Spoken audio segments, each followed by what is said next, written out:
Dipersembahkan oleh Didukung oleh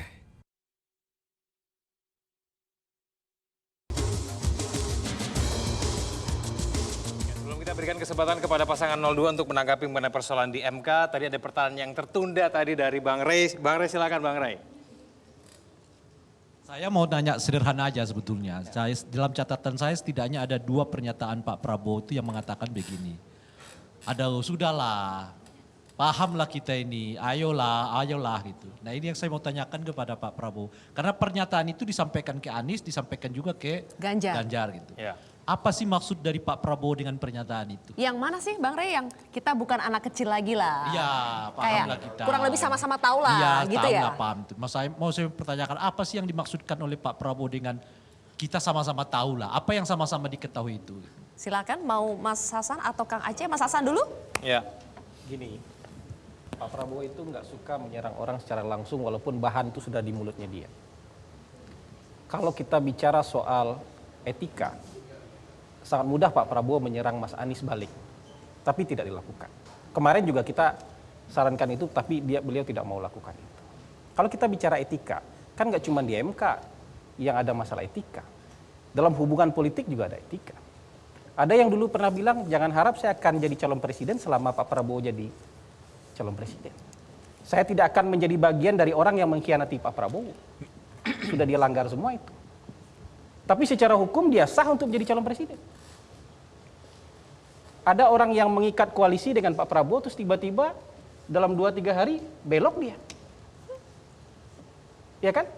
Secara etika dia melanggar etika, tapi dia sah sebagai calon wakil presiden. Tapi menyerang-nyerang pribadi begitu tidak akan dia lakukan. Itu yang kita bilang. Nah dalam hal ini kan Gibran tidak melanggar etika. Keputusan MK itu berlaku umum. Termasuk nanti berlaku untuk anaknya Mas Anies kalau dia mau jadi capres atau cawapres sebelum umur 40. Berlaku juga untuk anaknya Mas Ganjar kalau dia mau jadi capres cawapres sebelum umur 40. Apakah nanti akan dibilang Mas Alam berangkat jadi cawapres atau capres berdasarkan pasal yang cacat etika? Jadi kita memikir politik jangan sampai 2024. Ini kan sama pendeknya ketika bicara dengan gagah, wah saya tidak akan menjadi bagian dari orang yang mengkhianati Pak Prabowo, karena dia pikir mungkin Pak Prabowo cuma jadi capres tahun 2019. Ternyata tahun 2024 masih jadi capres. Kalau gitu saya khianati aja. Ini jadi catatan bahwa berpikir itu harus jangka panjang. Pasal ini juga bisa dipakai oleh anaknya Bu Puan. Kalau dia lolos jadi caleg, udah bisa jadi capres nanti. Kalau anaknya Mas Alam nanti sebelum umur 30 udah pernah terpilih, bisa jadi capres juga. Oke. Jadi ini yang saya maksud, bahwa Mas Gibran bahkan tidak melanggar etika. Nah kalau misalnya tuduhan soal tadi itu, ada gugatan nomor 141, diputus tanggal 29 November. Ya, gugatan itu adalah menggugat undang-undang pemilu yang sudah memasukkan putusan MK nomor 90. Ditolak oleh 8 hakim MK, 8-0 skornya. Tanpa keterlibatan Anwar Usman. Ketika itu digugat, 8-0 skornya. Kan sebenarnya bisa saja kalau bilang ada intervensi, ini bikin 8-0 untuk mengabulkan. Oke. Ini 8-0 untuk menolak. Jadi menurut saya politik itu fair. Harus fair melihatnya. Jadi jangan karena kepentingan kita, kemudian hari ini kita tolak. Tapi nanti 5 tahun lagi dipakai sama anak kita. Gitu. Terima kasih. Oke, baik. Ditanggapi Kita dulu ke Mas Tobas dulu ya. Mas Tobas dulu ya. Baru nanti Bang ke Bang Effendi ya. Effendi. Gini, kalau saya melihat Mas Tobas. pertanyaan dari Mas Anies kan ini sebenarnya pertanyaannya masih santun ya.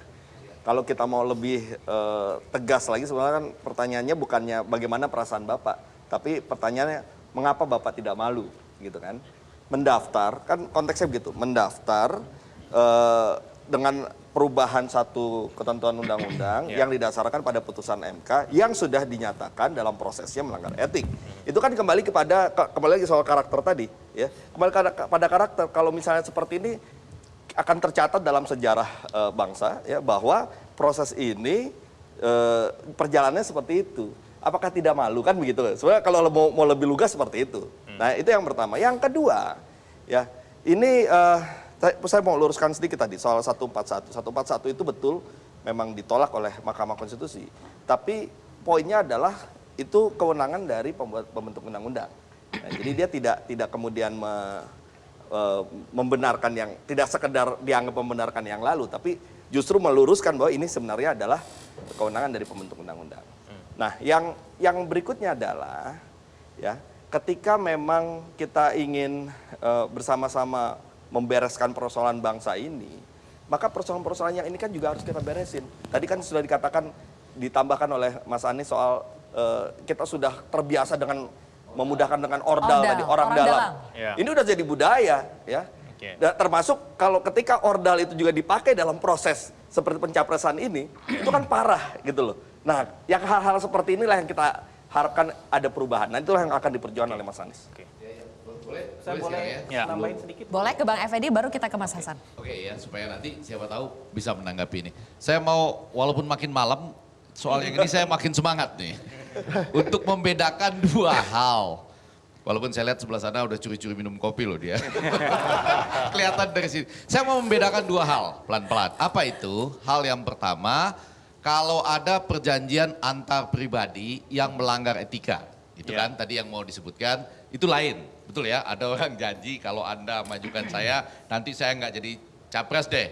Itu perjanjian antar pribadi. Ini yang Prabowo dengan Anies ya? Ya, Oke. tadi ya Anda memperjelas lah ya. Tapi harus bisa jelas kita, bisa tidak boleh terjadi abu-abu. banyak yang seperti itu dalam politik. Effendi Ghazali ini maunya terus terang tapi begitu video berbicara. Enggak, karena kita banyak harus yang lain. nerjemahkan gitu loh kira-kira. Karena banyak yang lain. Anda mau lagi nih. Nanti kalau sudah dilantik jadi presiden, besoknya langsung masuk ke kedaulatan pangan coba. Itu bagaimana caranya? Ternyata tidak jadi.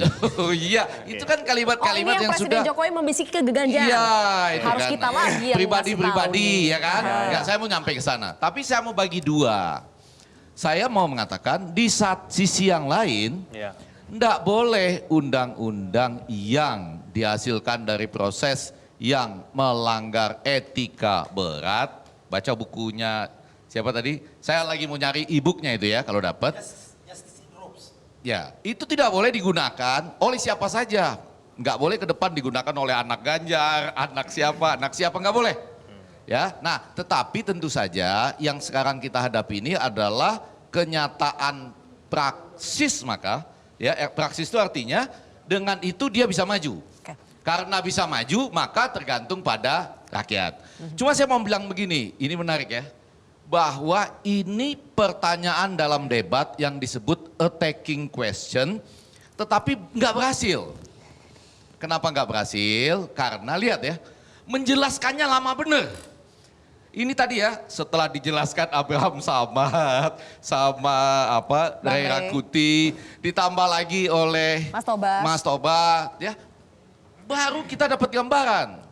Dan Anies pun menggunakan istilah bagaimana perasaan Bapak, yang sebetulnya kan kalau mau lengkap bagaimana perasaan Bapak waktu memutuskan orang yang namanya Gibran, ya kan, yang adalah anak presiden, yang itu padahal dalam survei yang ada, yang paham itu cuma 37%.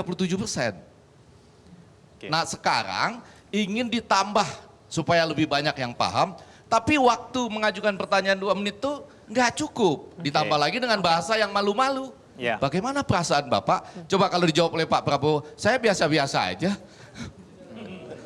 Ya. Satu lagi terakhir itu saya mau mengatakan, ini pertanyaan yang bagus, tapi lagi-lagi terkuncinya itu, kalau yang ini saya yakin nih, survei jadi nggak bergerak karena itu.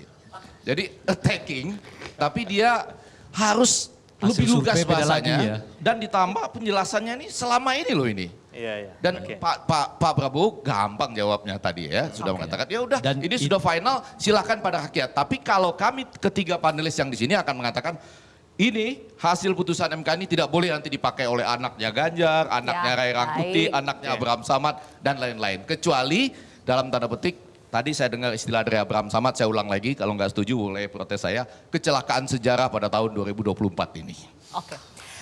Baik, Tapi hasil silakan survei kalau mau tanda bagaimana? tangan. Hasil survei bagaimana? Akan jalan Bang sendiri. Samad, bentar ya, Iya. bentar. Nanti Bang Samad 02, 01 juga tadi menanyakan hal yang sama. Bagaimana tanggapan Bapak atas putusan MK? Itu ditanyakan Mas Ganjar kepada Pak Prabowo ya. Ya. Nanti kita akan 03 berikan ya. kesempatan ke 02 dan 03, mohon maaf. Ya. Tapi kita jeda lagi ya. Tetaplah bersama kami di Debat Capres.